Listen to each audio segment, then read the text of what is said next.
Hi gang, the joy of football this week, recorded between the semi-finals and the final, gives us a chance to look back at the Euros, and we have got 3 takeaways each.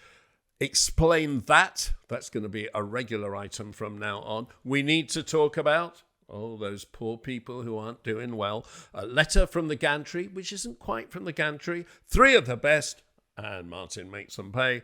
Voice of passion, voice of reason. That's it.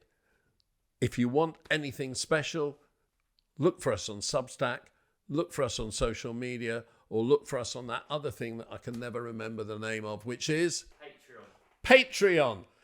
Someone spell it for me. The Joy of Football podcast. With me, Neil Barnett.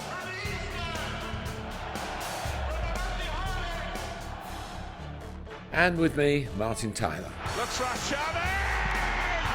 Ready! Aguero!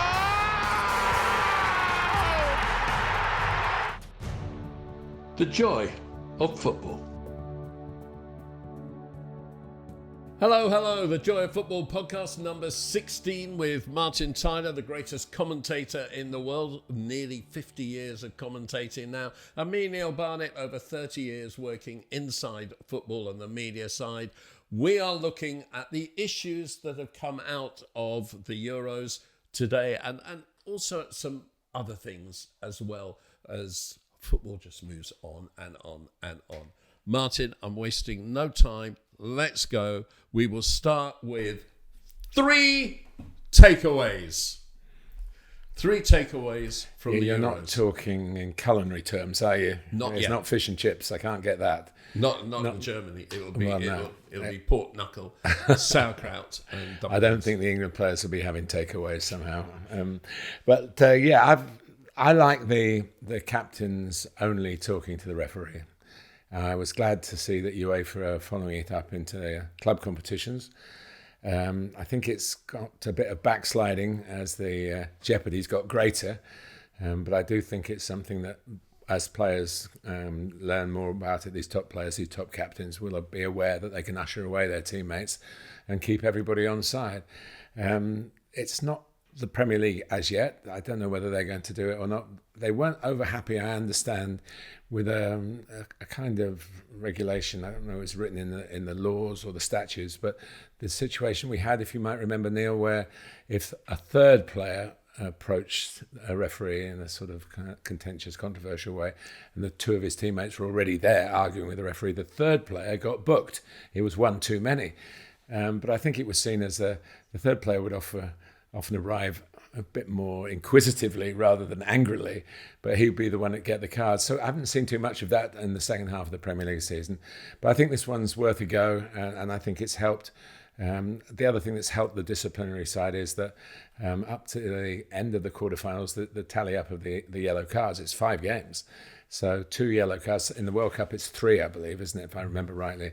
But 2. So it wasn't until if you just got 1, it was only wiped out after the quarterfinal, which is a long part of the tournament. Didn't you think too many people got suspended as a result of that, and 3 might have been better? No, actually, if you look at it, there aren't that many, and I do think the players were well aware that if they lost their rag particularly and got booked for dissent, I mean, fouls are fouls, and most managers will say, "Well, I'm not going to fine you if you try and win the ball and you're late and it is not a cynical tackle; it's just a mistimed tackle. You get booked for it.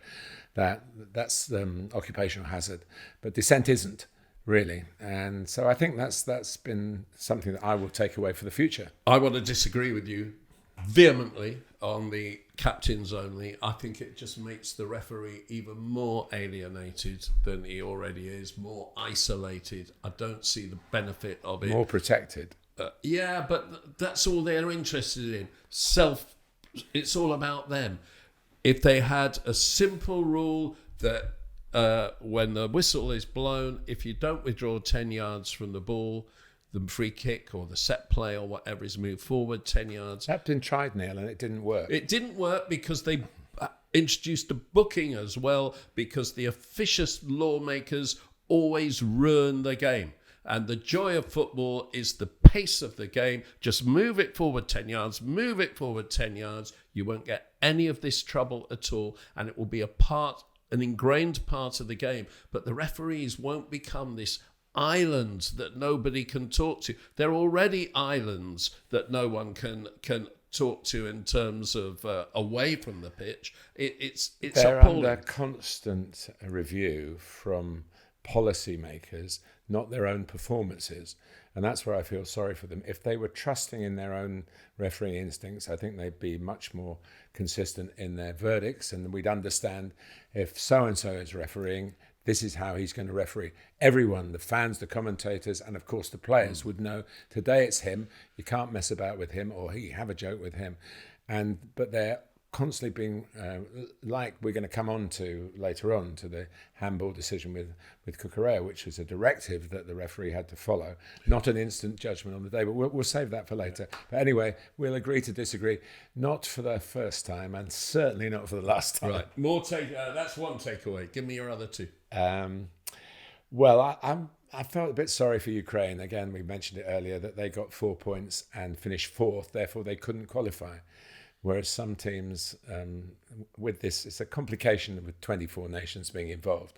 And if that changes and we go back to just say where we 16. Or 16 or 32, where the top two go through and you've got your right numbers. But I felt that if you finish with 4 points, whatever you finish in the table and they happen to be bottom, you should be advanced more than the teams that have only got 3 points. So that's one thing that I didn't like about it. And your third takeaway? Well, this has really bugged me since the last World Cup, to be honest, and it's happened again at the Euro. There are too many people on the bench. They are intimidating to each other, the two rival teams. They're intimidating to the officials. And the code of conduct, which is now being hammered out to how the coaches should behave, they know that. But the players, 15 subs. The game was never designed, and the dugouts weren't designed for 15 subs. So what we have is when anything controversial happens, the benches get empty. I think that's an expression that's used in American sports, isn't it? When the baseball teams go out and have a bit of a ding-dong on the diamond, and it's just not right. And why have we got 15 subs anyway? I know why, because it's we can't Ka-ching! No, it's not that. But we can't leave 6 in the stands because it's not fair on them. They're all part of it, and they'll feel excluded. Well, tell them to get in the proper lot and not be excluded and work harder. Yeah. So or have smaller squads. We don't need. Well, we don't need. Well, the COVID squads. After COVID, I get that, and of course we've touched on this a lot in the joy of football. The demands now on players. So.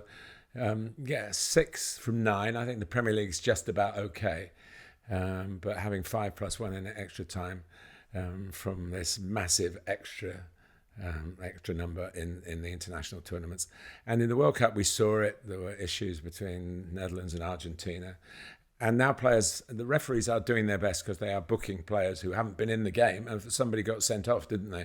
Who didn't play in the game the other night? Maybe it was for Turkey, I think. And they need to be controlled. If we're going to have this, and I do respect, I've been in dressing rooms, you don't want to leave people out who've worked hard in the week, and if there's a way of getting them into the squad on the team sheet, they will feel better, you'll feel better for them. I do get that, and it is the way the world is going. But somehow, they've either got to sit further back, which wouldn't be a problem. You get a better view, to be honest, and the redesigning of the big stadia to do this. Or there's got to be simple rules that if any player gets up and starts remonstrating, that's a booking straight away, and then you go onto the field and you're already carrying a booking for something that you shouldn't be doing. So and that has had a consequence that I know you feel strongly about. We've had the stewards trying to run through this mass of bodies by the dugouts, and 2 injuries have occurred during this tournament. Because pitch invaders, which is nothing to do with the substitute, I respect that, but they are in the way. The stewards trying to clear the pitch under strict orders to try and prevent any intruders doing any harm. One steward ran into Gonzalo Ramos, the Portugal substitute, when the fans, if you might remember, in a Portugal game were trying to get selfies with Cristiano Ronaldo and he ran it, and Ramos didn't miss a game, but he missed a couple of days training.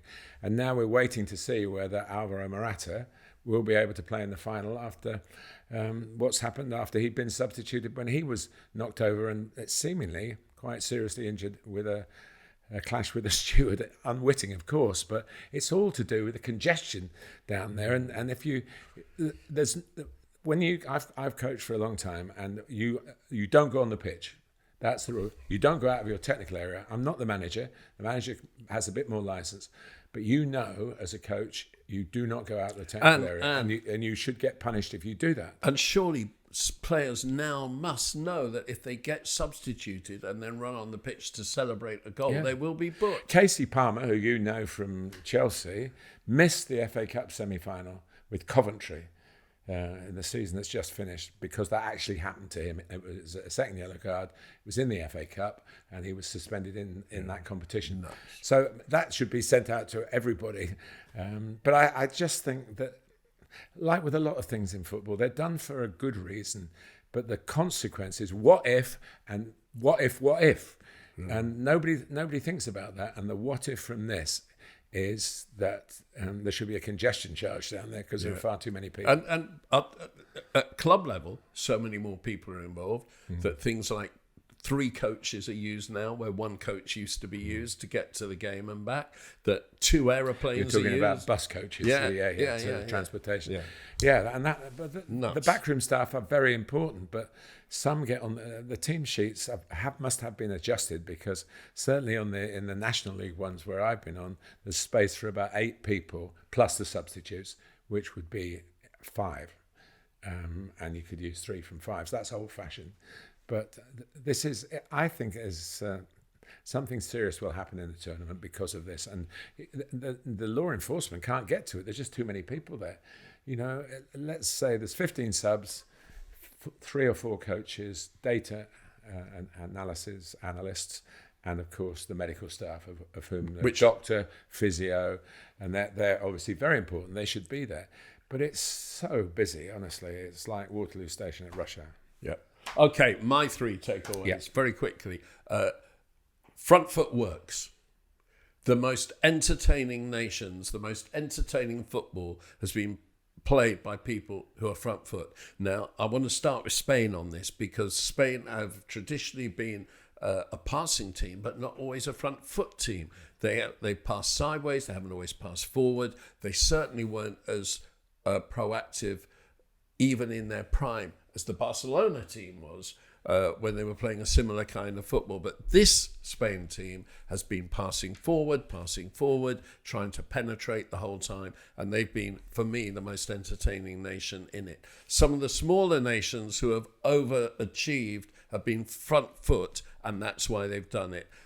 Certainly Georgia, Turkey, they're not a small nation. They should have done better previously, but they've been playing front foot football. Austria, definitely. Switzerland, and some of the best football is being played because they're not being defensive. England, France, take note. And I think that... But England's best moments have come, and best passages of play have come when they have got on the front foot. Yeah. And that's something that's improved. But it is something that has lit up this tournament and has made it more enjoyable. Good point. My second takeaway is there are no centre forwards anymore. There are just no centre forwards. Sorry, Harry, but England have played without one. Now, I have this issue with Harry Kane that I don't think he's had a really good international tournament. He's been a Golden Boot winner. I know that. In the 2018 World Cup, they were mostly penalties. Do I think that Harry Kane is a top player? Of course I think he's a top player. Do I think he's world class? But he's become less of the centre forward you're trying to describe. Is that what you're saying? No, what I'm saying is that I look at the Bundesliga top scorers this season. He got 36 goals. The second top scorer, Gerassi of Stuttgart, also a centre forward, but who plays for Guinea in Africa, even though he was born in France. He got 28 goals, 8 fewer. The next one down, 12 fewer than Harry, a Pender of RB Leipzig, who was playing for Belgium, and I didn't even know till you told me. That's how much I noticed him. So, and then I look at the Champions League top scorers this season, just gone, and on 8, are Kylian Mbappe and Harry Kane. So Harry Kane is the best club centre forward. There's no doubt about it. Apart from the Premier League, obviously Erling Haaland, who only got 27 this season, playing 4 more games Manchester City than Bayern Munich, compared to Harry's 36. And of course, he didn't even qualify. And if you go down the English Premier League, the top scoring centre forwards, second top scorer was Palmer, third top scorer was Isak, who obviously didn't qualify either. And the fourth equal top scorers on 19 goals, Phil Foden, Solanke, who never got selected, Who is a centre forward? and Ollie Watkins. Who is a centre forward? Yeah. But these centre forwards aren't dominating the World Cup, and France with Marcus Thuram didn't work. Well, still putting on Olivier Giroud. Yeah. To try and create that kind of player. And Germany didn't start with Havertz there at the beginning of the year, but played him there during the because tournament. Füllkrug wasn't 100% fit at the start, and I think probably would have played, but Havertz took his chance, to be fair. And But he wasn't sensational. No, but Füllkrug scored some. He certainly scored that important equaliser, didn't he? In the last meeting, he was scoring goals for Dortmund in their wonderful run through to the Champions League final. And he's 31, and he's come from the lower ranks really. And he put Wout Weghorst in there as an old-fashioned type centre forward. It was interesting. He came on at half time. He'd be coming on later in the games, but against England he came on at half time. But you're right, and it is. I think it's a bit of a consequence of playing one through the middle. I mean, Ronaldo's a centre forward now, and he played like a centre forward, but he's very good in the air. They want to get crosses into him, and he's of the type a bit like when Gary Lineker was leading England's attack. He don't want other players around to clutter up and draw in more markers.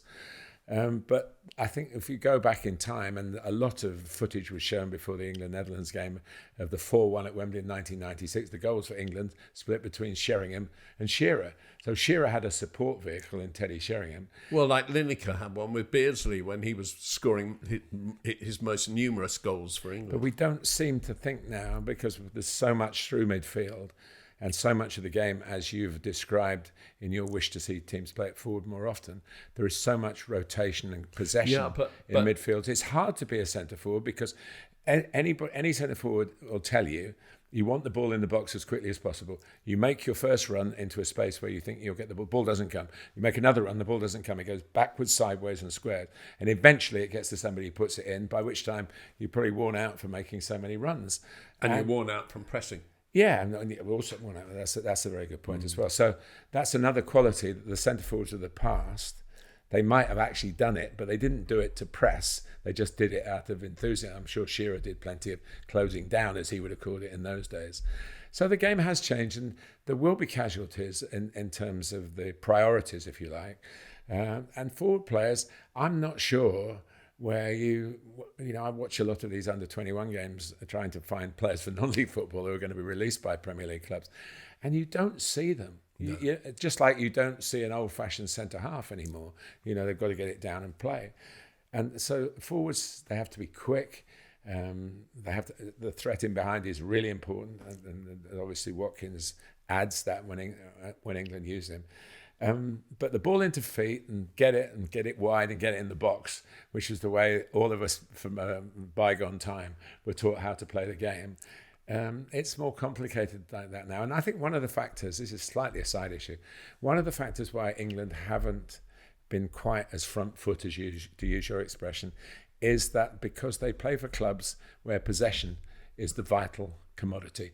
So if you've got Arsenal players and Manchester City players and they're used to keeping the ball rather than taking a risky pass, which might get somebody in, or a ball into the box, which might be won by a header.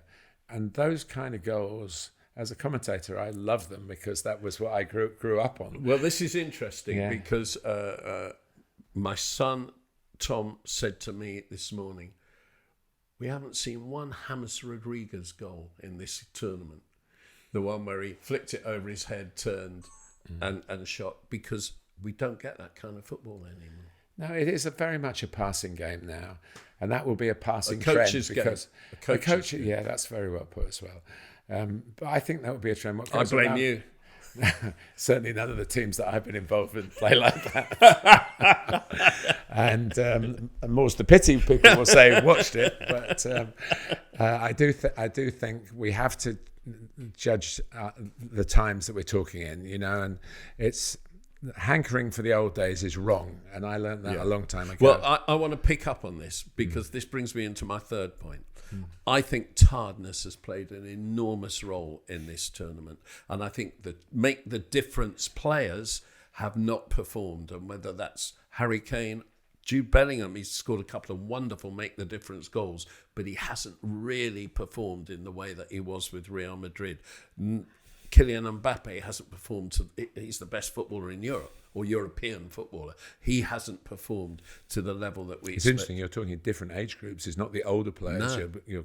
It's just the workload for the elite players at the top clubs coming into this tournament. Probably Bukayo Saka is the nearest to someone who's a make the difference player who's really performed. But other nations, I mean, Griezmann, I think he's a bit overrated anyway. But I mean, losing his place was unheard of.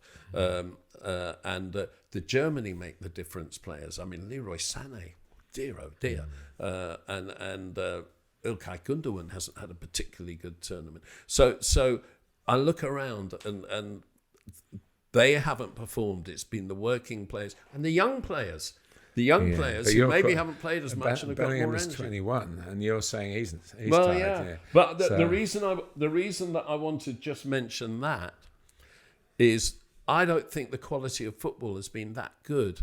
Obviously, there's been the front foot teams, but the structure of football is so brilliant with the groups, with the knockouts. The structure of football is so brilliant that I think the tournament has been absolutely electric. It has. And it's just been a joy, even though the UEFA football take itself a bow. hasn't. Big praise from Neil Barnett. That is wonderful. But I agree with every word of that, and it's been captivating, and I've been able to follow every bit of it. Which, when you're a commentator on site, you don't get that luxury. You're always on a train. I remember being on a train when somebody phoned me. It couldn't have been a message then. It might just have been phone when Paul Graham Poll, who had a wonderful refereeing career, did the 3 yellow card trick, and somebody went, "Can you believe that the referee's done it?" And by the way, it's an English referee, and it was a human error, and we're all guilty of that. But the narratives, the storylines, and I always emphasise that we are talking about people. We're not talking about robots. We're not playing the game on a what do you call it? A gaming device, Xbox or something like that. You should know. You tell how up to date I am. Yeah, that was a while ago now, and I was no good at it. That's for sure. Which is why I don't know the terminology. But and it's live. Yeah. Well, when it is live, it's fabulous, and that's why we're speaking in England, where I drove home from another place where I was watching the game, and cars were tooting and flags were being waved, and it's great because I haven't seen this, as we'll hear from the letter that I'm going to do later. Let's move on, because we've got a new segment. Explain that. Martin, Cucurella's non-handball against Germany, Harry Kane's penalty against Netherlands. Two very, very controversial decisions in which VAR played a part. Yes, Anthony Taylor was the referee for Cucurella's non-handball, English referee, and he had to endure the host nation angry response to it.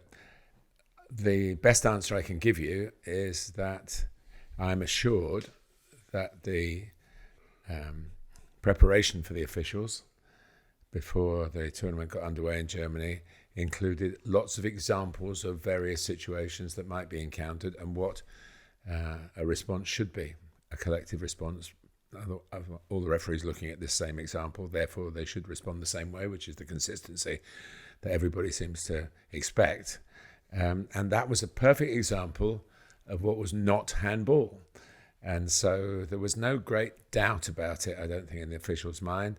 But clearly you can see the other point of view. As the old saying goes, we've seen them given. But within the confines of this tournament, Anthony Taylor did absolutely the right thing not to give Germany a penalty.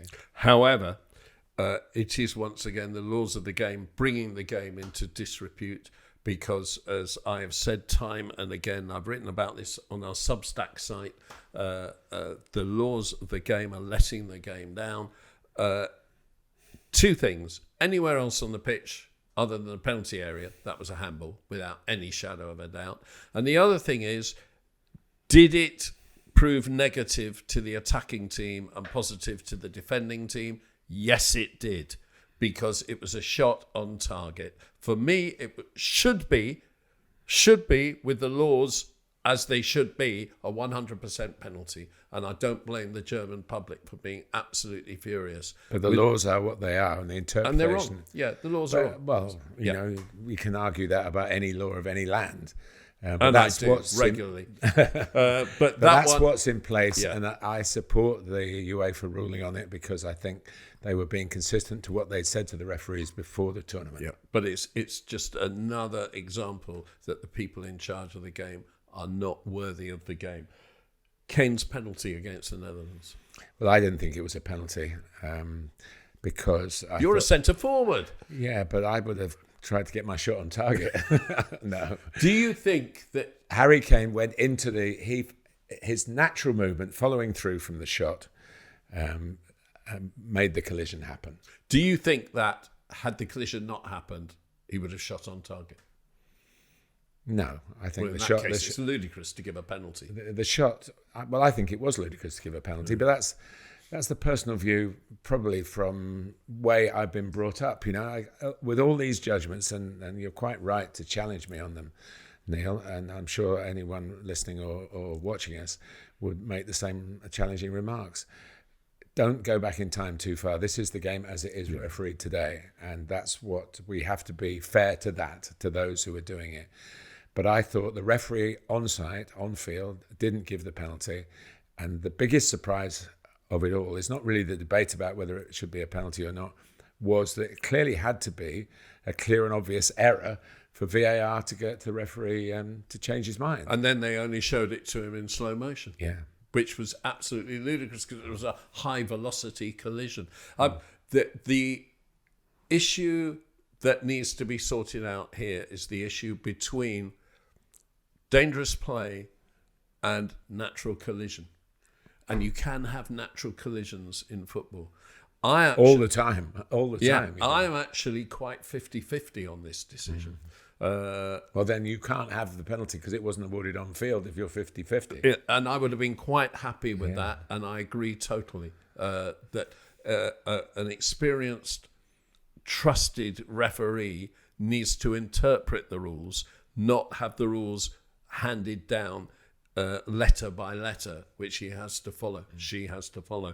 And I think that we have to understand that there are collisions, and was it reckless by Dumfries? His studs were up. Was it reckless, or was it just a collision? He was trying to block the shot. Yeah. I mean, that's all. Yeah. And if you collide in that basis, I mean, that kind of incident does happen all over the pitch. The one that often gets singled out is when a fullback plays it as the striker tries to close him down, and the fullback wheels away, writhes in agony because the forward stuck out his foot and he's kicked into the foot. The foot's just trying to block it, probably 18 inches away from the clearance, and because he kicks through into it, then it's perceived as a foul when it's not. Technically, it's not Would you think that was a foul anywhere else on the pitch? No, I would like to think not, but this is the difficulty of, I think those of us who've been around a long time have to. Yeah, the game now, and it's our judgment call on what the game is now, not what we think it should be or what it used to be, but trying to put all that together and be totally fair to everybody involved in this. My judgment would have been, if the referee on the field said it's no penalty, then there's no way VAR should be involved. And I think you leave it at that, what it should be and what it shouldn't be. The thing that was wrong for me was the interference from VAR, but they obviously believe they can't. I don't agree with you. I think the interference from VAR was not wrong, but I think showing it in slow motion was wrong, and therefore the decision wasn't based on the interpretation of what happened. It doesn't work like this, Neil. VAR cannot say, go and have another look at that, mate, because I think that could be a penalty. They can't do that. They have to say, we believe you've made a clear and obvious error, and then you go and watch it. And if you're told that in your ear, you're going to be influenced by that, and the referee's basically going to go against the system if he goes, well, hang on a minute, I've seen it again now, I'm not going to give the penalty. He's entitled to do that, but the system doesn't allow it, and it doesn't allow VAR to speculate on it. They have to believe thoroughly that was a penalty, and that's their right, and that's their judgment call, and that's what happened, and it helped England. Okay, I'm going 50-50 on that one, 100% on Cucurella. So, and I was happy for it not to be given, I agree. Okay, that's that. On to the next segment, and it's another new one. And this is, we need to talk about, not Kevin, we need to talk about, very quickly we're going to run through these, England's form, England's actual football form. Improving. I think the point that Gareth made about feeling almost trapped in the group stage, got to get out, we can't, and of course it would have been the end of his England career if England failed to get out of the group stage. The players knowing the expectation back home, and all the difficulties of, playing games where you're expected to win, and games where the performances didn't match the results. So, but they did it, and then I say again, getting through is all you can ask of a nation, is to get into the knockout phase. How you do it, if it's all embroidered, but there are teams who've had wonderful group stages and got knocked out in the round of 16, and there are teams that have been poor. I always go back to my first World Cup final as a commentator in 1982, when Italy won, and won in style, with Paolo Rossi coming into form in the knockout stages. And they had a terrible time in the group stages. So the form wasn't good, but the grittiness was strong. I still feel strongly two things. I do think the setup of the team was wrong, especially when England went three at the back and had a right-footed wing-back on the left in Trippier and a left-footed wing-back on the right in Saka. And everyone rightly said that Saka was the man of the match, England against Switzerland. I understand that because he tore the Swiss defence apart. But he didn't put one good ball into the penalty area. He mishit every single. He put good balls in, and I the players don't agree. weren't. The players he weren't mishit there. every single one because he hasn't got a right foot. It's the responsibility of the strikers to get there. No. Saka's job is to put it into an area where an England player could get to. He didn't, and Trippier can't cross with his left foot. And when you're playing three at the back, you haven't got Ben White charging down outside you, or well, Trippier wouldn't have anyway. You haven't got Anthony Gordon in front of you, who can play on that side. Anthony Gordon cuts in and shoots with his right foot, just like Bukayo Saka. But he can cross with his left foot. He's got that ability, but Kieran Trippier hasn't. And we live in a world of inverted football. I know, but where is Stanley Matthews? Drink down the outside and cross it for a centre forward to head in. We've already said there are no centre forwards, but there's no one to cross the ball. That wing play doesn't exist like that. No, but you need inverted. I accept you need inverted wide players when you're only playing one striker, but you don't need inverted wing backs. I don't think that's worked at all, and we've got away with it. Is what I feel, and I think we're very lucky to. Well, I think it's a fair point that you make, but the truth is that's one point in a whole raft of points that worked for England. And, we'll come on to that. And if you're in the final and you've gone through what you think is not quite the right way to go about it, but you're in the final, a lot of the other things are working. And Bukayo Saka loves playing on the right-hand side. He doesn't like playing on the left. So why are you going to interrupt that particular Because he doesn't play approach? Wing-back on the right where he loves it. He plays right wing. No? He plays right wing, but it hasn't been. No. Second, France's back foot performances. Well, they're the opposite of England, aren't they? I mean, England have got going after a poor group stage or a relatively low level of performance in the group stage, and France had that, and then they haven't kicked on. They haven't used that sort of if you like, 3 games to get into the tournament, get off the pressure. I mean, most of them have had great success in tournament football, so I don't think that the young England players who hadn't played in the tournament before, I think that was a good point that Gareth Southgate made.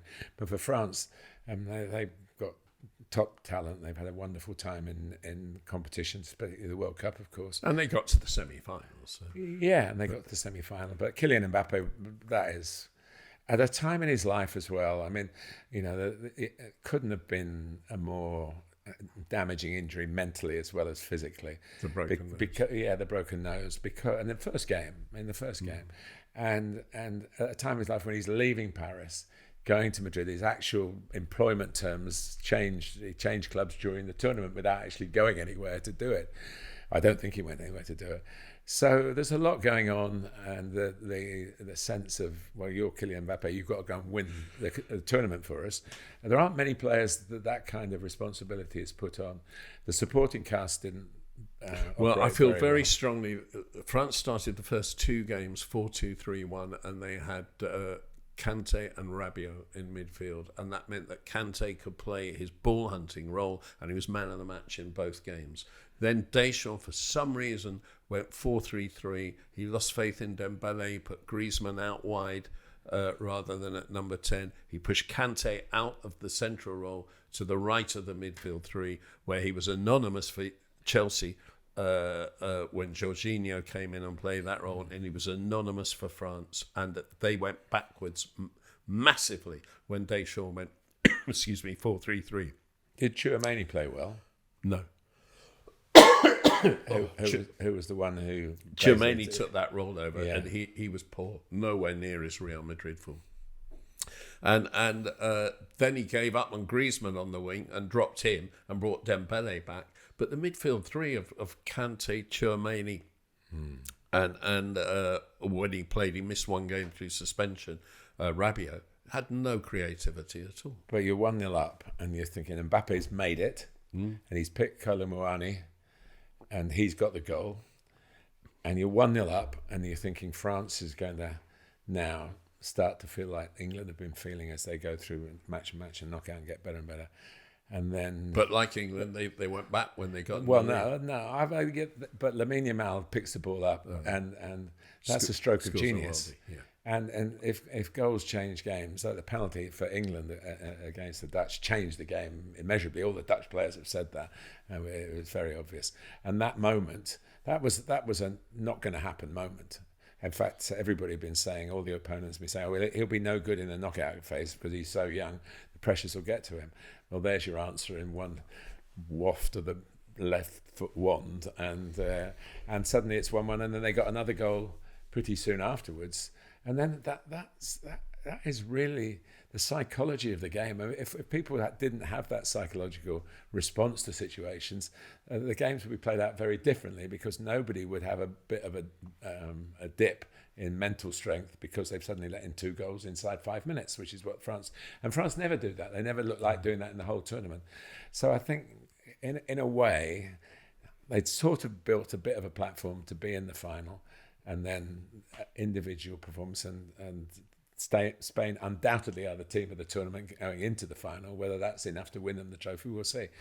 And then you're going, well, hang on a minute, now we attack, and they get it out to Lamine, and they get it out to Nico Williams, and we're on the back foot, and they're sprinting away like the Olympic sprints are going to be in Paris when all this is finished. You know? Right, we need to talk about Copa America, and Brazil's lost way. They've gone out in the quarter-final against Uruguay on penalties after a 0-0 draw. I'm going to zip through this. Since they won the World Cup in 2002, this has been their record. 2004, they beat Argentina in the final to win Copa America. 2006, they went out in the World Cup quarter-final to France. 2007, they won Copa America again against Argentina. 2010, they went out in the World Cup quarterfinals once more against Netherlands. 2011, they went out in Copa America quarterfinals to Paraguay on penalties after a 0-0 draw. 2014, they lost at home when they were hosts to Germany in the World Cup 7-1. 2015 in Copa America, only the quarterfinals again. Paraguay on penalties after a 1-1 draw. 2016 Copa America in USA. They came third in their group and didn't even qualify for the knockouts behind Peru and Ecuador.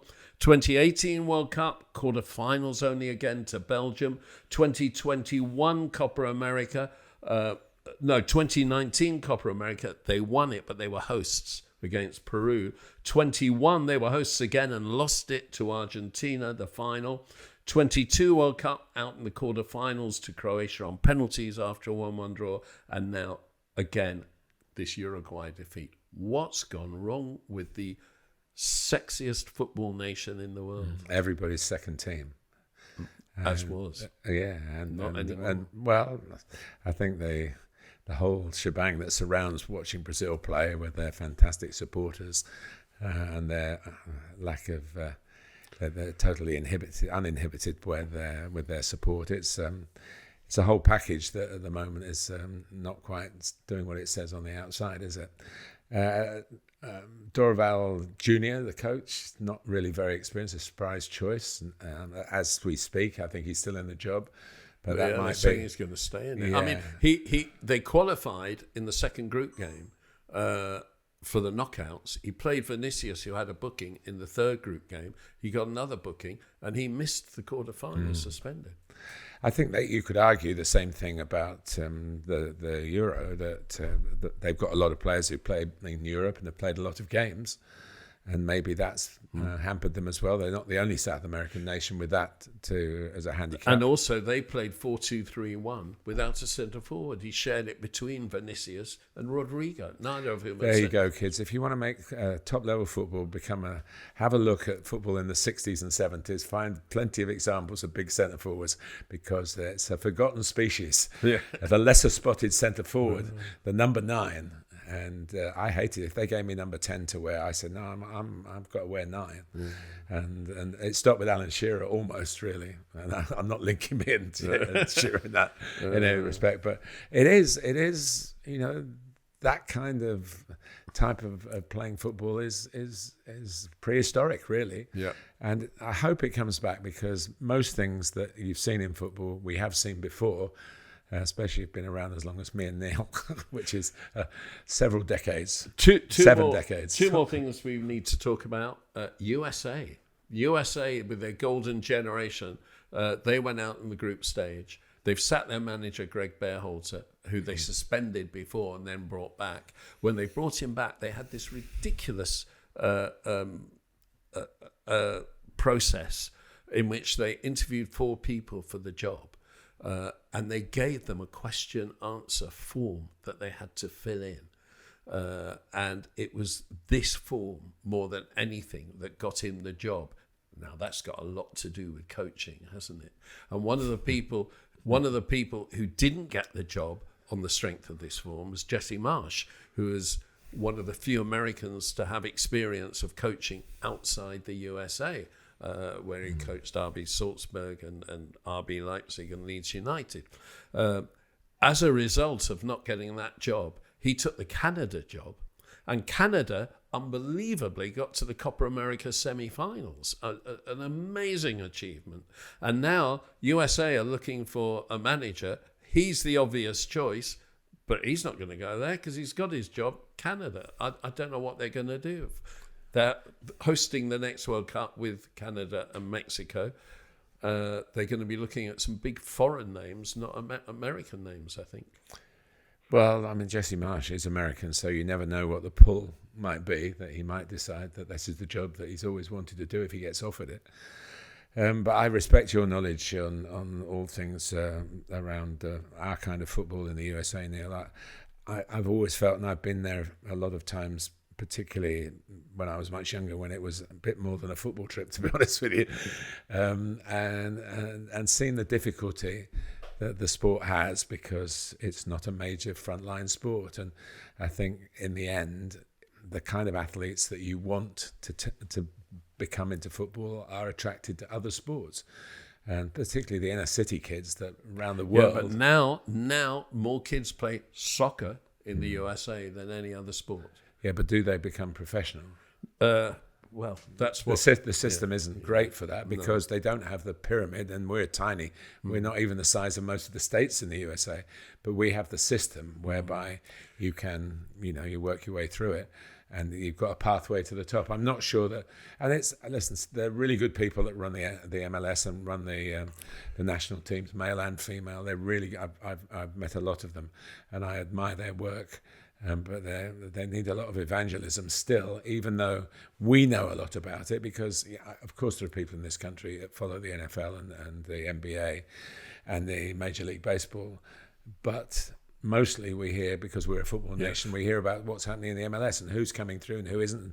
We've had players of the recent generation, Tyler Adams and people like that, have come into and our league and not really starred. No, and what I would also say... That's got to be a part of it, really. What I would also say about this American golden generation, Pulisic, Adams, McKennie being the main three, but also, going on loan to Nottingham Forest for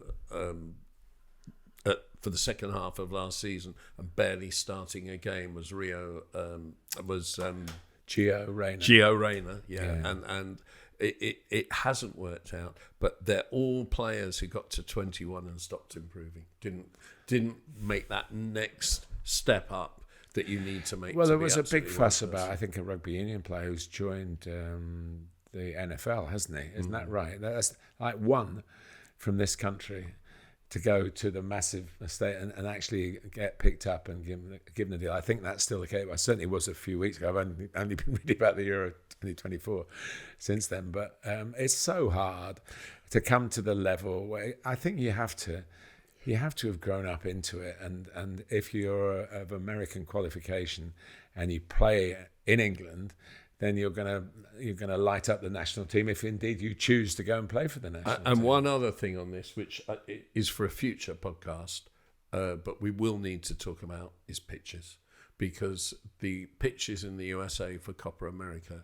have been anti-football.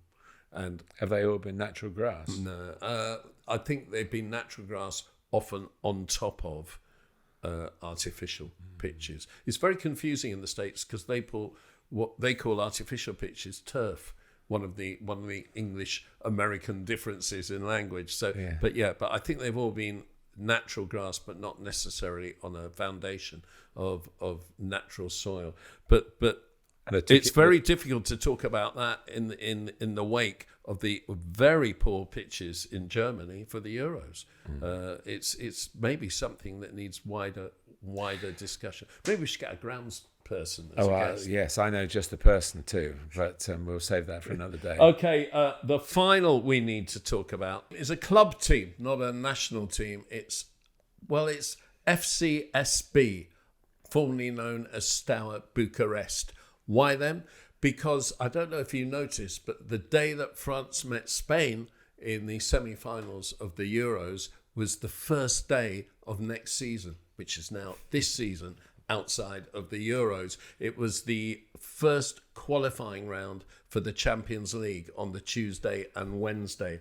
And one of the games on the Tuesday was FCSB, formerly known as Steaua Bucharest, at Virtus San Marino. FCSB won 7-1.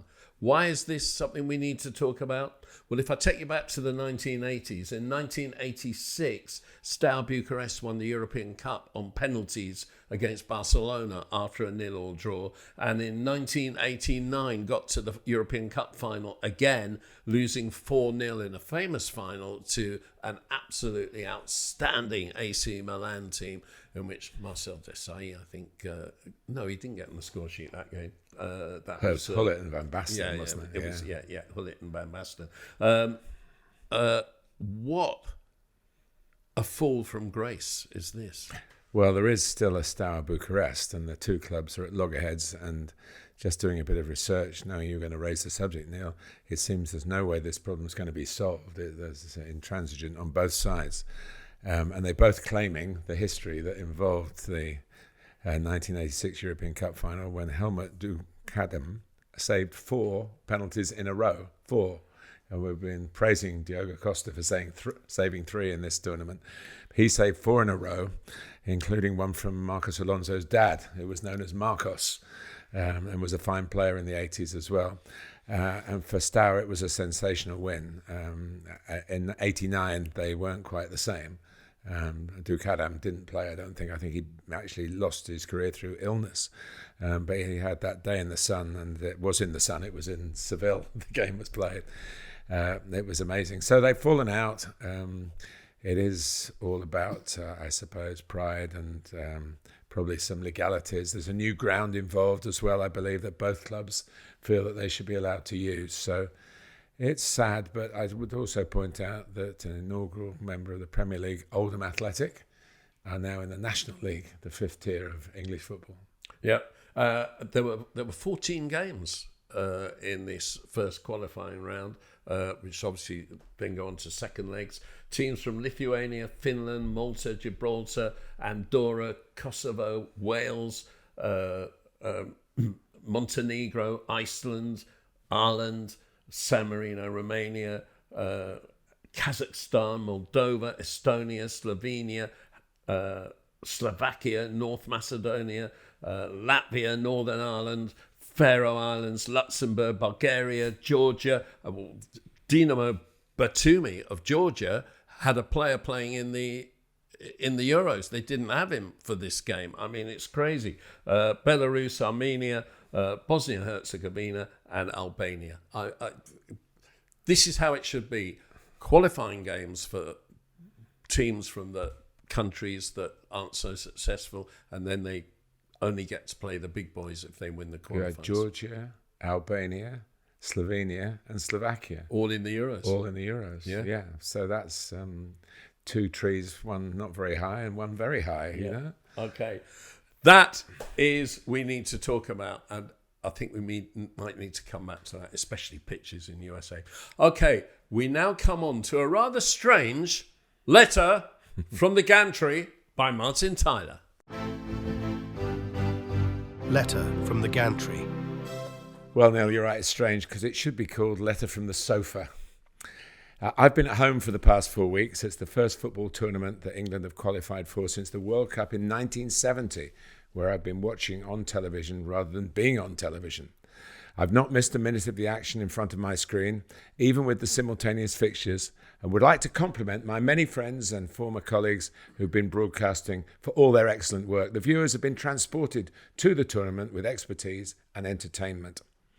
It has been said that the advent of podcasts has changed the style in the studio to a lighter touch, but I don't agree.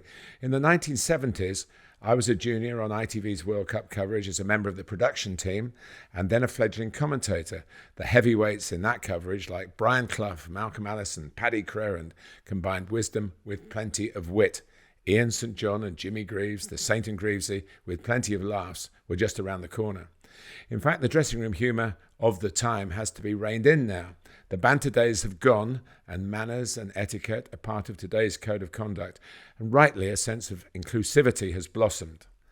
Back in 1970, BBC ran a commentators competition for the general public, with the winner being guaranteed to broadcast a game from the World Cup finals in Mexico.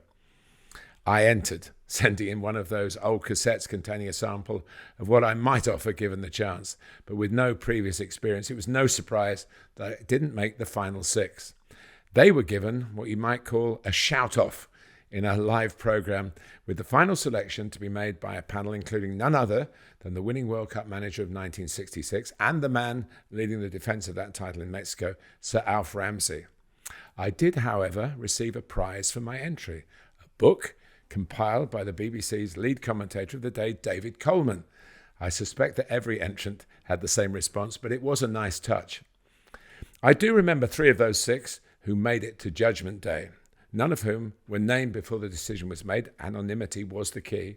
Jerry Harrison went on to have an outstanding commentary career with ITV, serving Anglia Television in particular for decades. The aforementioned Ian St John, who was still, I think, playing for Liverpool then, also made the shortlist, and for many viewers was the best newcomer on the night. The panel could decide on a top 2 out of the 6, but couldn't separate them, so the casting vote was given to Sir Alf. Now, the big rivalry when Ramsey was playing for England in the early post-war years and when he subsequently became manager in 1963 was with Scotland. The suspicion at the time was that he wasn't going to give his support to a Scottish accent, even though he had no idea it belonged to Ian St John. A more charitable view, and one I would rather believe, is that he'd always appreciated the sound of a Welsh voice. And the other member of that top two was Idwal Robling, a former Wales amateur international at the time, who'd also had some commentary experience. Idwal got the nod from Sir Alf and got the job. He went to Mexico and subsequently had a good career in sports broadcasting. When the tournament began, Sir Alf took England to the quarterfinals and a 2-0 lead against West Germany.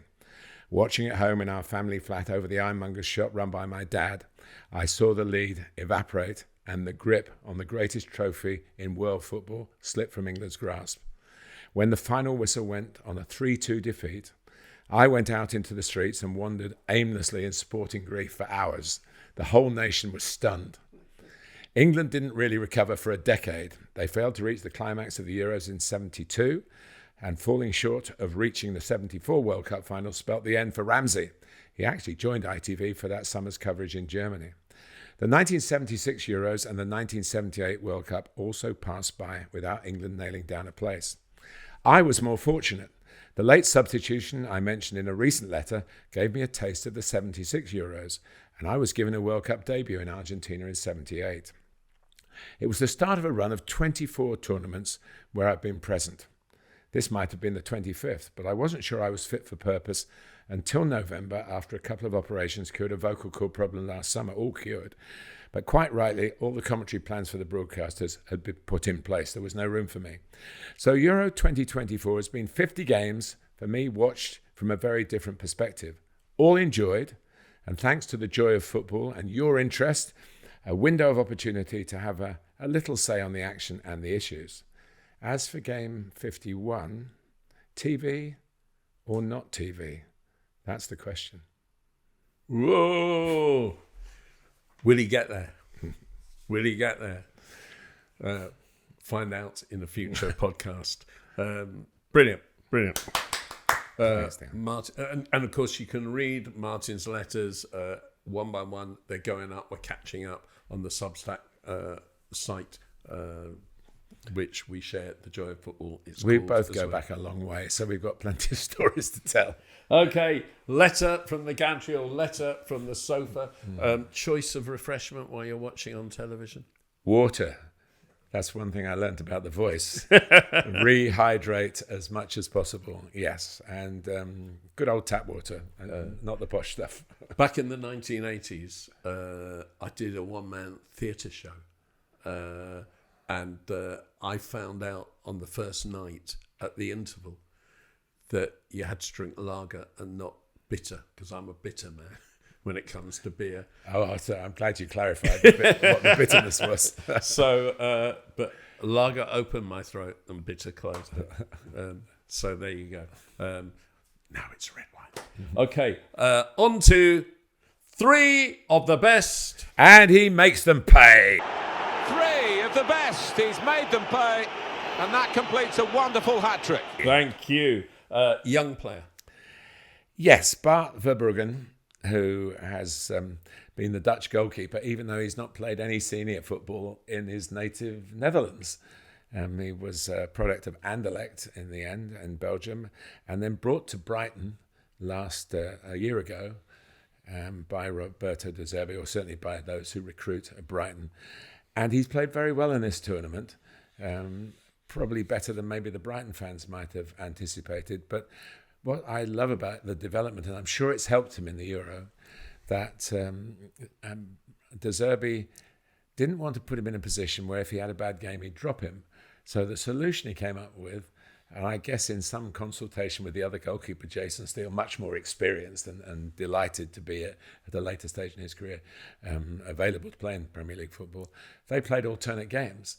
And I think in the I don't end, think it's so much alternate as rotated. But it was almost alternate. I mean, they have 3 games here and 3 games here. And Bart played 21 of the Premier League games, so I guess Jason played the other 17. So it was pretty much turn and turn about. And he didn't always have the best of times, and he looked a bit of a callow youth at times. But I must say, in this tournament, I mean, he's 6'4", he's 21 years old. He's got a really good chance of developing into a fine. Very young for a goalkeeper, isn't it? And have the tournament experience as well. And I would guess, though De Zerbi's gone, Verbruggen will blossom in the season that's coming up. Yeah, I think he looks a good prospect. My young player isn't at the Euros, is Rico Lewis. I've seen Rico Lewis play several games for Manchester City. He's been excellent at right back. He hasn't been so good for me in midfield or in left back, but he is the sort of right back that they move into midfield. Yeah, they've done it with Kyle Walker and with John Stones. I think Kyle Walker hasn't had a good tournament. I think he's looked, maybe he's tired at the end of a long season. Maybe he's feeling his 34 years. Maybe he's feeling his social life that's, I think, erupting in the background out there in Germany. I don't know what it is. I can't see Kyle Walker starting the season, the Community Shield against Manchester United. And Rico Lewis is 20 early in the season, in August. He needs to play this season. Kids need to play. He needs to play this season. He needs to claim that place, or he needs to get out of there. Now, whether he goes out on a year's loan or whether he goes out like Cole Palmer went out and states his case elsewhere. Cole Palmer scored in the Community Shield for Manchester City and the Super Cup. Yeah, people forget that. Yeah, and then he left for Chelsea. Yeah. So Rico Lewis has to do the same thing. If he can get a loan, fine. But he has to play every game this season, because if he is going to be a really good player, you can't go from 20 to 21 not playing and just training. Rico Lewis. By the way, it's worth remembering that Jack Grealish didn't go to the Euros, that Erling Haaland didn't go to the Euros. There are going to be some fresh players at Manchester City, despite so many people having gone. Who might be fit and ready. And some came out earlier than they would have wanted, like Kevin De Bruyne. Yeah. Old player. The old player he's 34, and I've admired him for a long time because he's the ultimate clubman, Nacho, who's playing for Spain, played in the semi-final as a centre-back and then moved to right-back. They had a lot of problems at right-back. A former Manchester City player, Jesus Navas, started the game at the age of 38. Danny Carvajal, who had committed the, if you can say it, the cleverest tactical foul in the previous game. So, but he's left Real Madrid, Nacho, and finally has left 23 years, and he's got all these medals. And you look at them, and he was often a sub. He was unused. Often, sometimes not used at all. But he was always there or thereabouts. And if there was a gap to be plugged, he plugged it. And he did it uncomplainingly, as far as I know. Anyway, I can't find anything to suggest that he got the hump about his treatment. He recognised that he was at a privileged football club, and with the ear or the eye of the coaches that came and went during his time, he worked his way through the system, and became captain. Yeah, and he has all the qualities that you want. And you think maybe at another club, he might have played 23 years, but he might have played twice as many games, but he wouldn't have won a quarter as many medals. So I think he's gone now to Saudi Arabia, hasn't he? And I just want to, he's given joy, because joy isn't always about the flamboyant moments, the attacking moments. It's about quality, the quality that you bring to the team, and unselfish, always committed, and top credit to himself and his club. And in his last game for his club, he lifted the European Cup, Yes. Champions League as captain. Quite a way to go out. Quite a way to go out. Yeah. My old player is Virgil van Dijk, who's now 33 years old. Written off after his cruciate ligament rupture a few years ago. I've got a friend who's an Everton supporter, and of course it was Jordan Pickford who committed the foul, for which he clearly should have been sent off, that caused the injury, and the VAR official actually got suspended for the following week for not bringing it to the referee's notice. But I remember saying to my friend, for me, that shouldn't even have been a 3-match ban. It should have been at least a 6-match ban. You cannot have those kind of challenges, you have to have a duty of care to your opponents. And he says, what do you mean? Van Dijk, he should have been made player of the year then and there. So, mind you, it's an old story, isn't it? That the goalkeepers, if you end up in training and you end up playing like 8-a-side, 6-a-side, and the goalkeepers play as outfield players, they are a complete menace. So I've touched on this before, and it needs much more detail.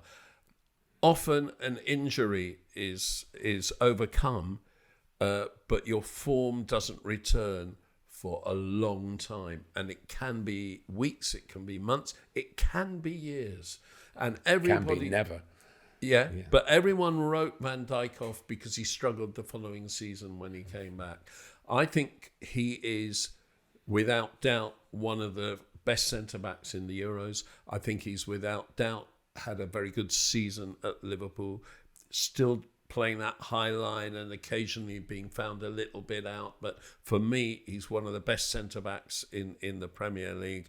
I think had he been in a team, in a club with more resources, say like Manchester City, then he'd be talked about as one of the best centre-backs in Premier League history. In the way I haven't checked this out, Neil. I should have done, and I apologise to our listeners. But I heard today that one of the players who scored the most goals against Virgil van Dijk, Olivier Giroud. Ollie Watkins. Oh, really? Who's just done it. Yeah. Yeah. Amazing. Yeah, that is a real speculative stat, and if it's untrue, I apologise, but I think there must be some truth. But if you look at what he's done, he went to Liverpool aged 26 in January 2018, and he got to the Champions League final that season. He won the Champions League the following season. He won the Premier League the following season. I think the following season was the record number of points for a runner-up in the Premier League. He's since won the FA Cup and 2 League Cups. And got to a Euros semi-final. I think Virgil van Dijk is still one of the best central defenders in the world. I agree with you. But the one I just thought of while you were talking, Aston Villa 7, Liverpool 2, Watkins hat-trick. Yeah. So that's a stat in that. Yeah. So anyway, player. Who's your player? Well, I'm sticking with the Euro theme, and I've always liked this player, Dani Olmo, who is from near Barcelona. Had a little spell in La Masia, the Barcelona training camp that's produced so many players, but at 16 left, not for another port of call in Spain or Spanish football. He went to Dinamo Zagreb in Croatia and really learnt his game there, and then moved, after 4 or 5 years, I think, moved to Leipzig, where he is now. And maybe now, I believe Chelsea aren't going to pay the asking price in the contract, but he's being linked now because he's had a very good tournament, and he could end up as the Golden Boot winner. But he's a nice combination of... He's another one who's not a real centre forward but scores goals. He's probably happier in a wider position but a deeper position coming on to things. And he scored in the round of 16, he scored in the quarterfinal, he scored the winner in the semi-final. That's a pretty good body of work, isn't it? And he's still got the final to come. And he's a smiley sort of character. He doesn't get involved. He's not one of those who's going to cause a rumpus. He gets knocked about a bit, but he's a good physique, so he can take all that. I just think he's a really good player, and I'd love to see him in the Premier League. And again, he was in the top scorers list in the Bundesliga last season. My player is Ollie Watkins as an example, because all my downs on Gareth Southgate are countered by my ups on him. And I think it's very interesting what he's done this tournament. He's had a lot of criticism for using substitutes late, but he's established a pattern of play. The pattern of play has been kept, and he's only brought the substitutes and the fresh legs on mostly 20 minutes from the end, sometimes 15, sometimes even 10 minutes from the end, which is when Ollie Watkins came. And Ivan Toney for the minute that he thought he was going to get. Well, 5 minutes. 5 minutes. Was it 5? And then, of course, he got the extra time as well. And his substitutions have worked. So this might be a lesson for the future. for some coaches is give it a little bit longer and get those fresh legs on when they're really tired, the opposition, with 10, 15 minutes to go. But I look at those substitutes who have worked for England. Ivan Toney's worked, Ollie Watkins, Cole Palmer, Kobe Mainu when he came on at half-time in the third game of the group stage. Trent Alexander-Arnold, I mean, coming on, and he, interestingly, in the Euros final last time, he brought those substitutes on with a minute to go. In the Euro quarterfinals this time, he brought them on with 5, 6, 7 minutes to go, so they got into the game. Luke Shaw, when he came on, particularly the first time. Eberechi Eze has been excellent coming on. And even when England have gone ahead and getting the legs of Conor Gallagher on in order to shore the game up, all these substitutions have worked. And I just really, my player this week on the podcast are people who make a difference as a substitute. And this thing about Southgate, nobody badmouths him. No player ever badmouths him. And in this era of social media for all the players, most managers get badmouthed at some time or other. But Southgate's players don't badmouth him. And he gets something out of his substitutes. Even the ones that he had to leave out, which it's always the most difficult thing. Mind you, if you can't get in 26, I think you. Yeah. I'm sorry. That is a consequence of there's all sorts of factors in that. Of course, COVID was a factor, and we had to protect the welfare of the players. But I don't know. We did start talking about the workload, and maybe this is one way around it. But no, he's a top guy, Gareth, and I hope he gets his reward for all he's been through over these tournaments. And the one thing that is missing, he's now made a history by getting the men's team into a final outside of England, which is something that a lot of people have tried, and now he's managed that. And the one actual missing piece in the jigsaw is that piece of silver that he hopes that Harry Kane will be holding up in Berlin. Right, we're going to finish with Voice of Passion, the quickest one ever. It's now no time for the voice of reason.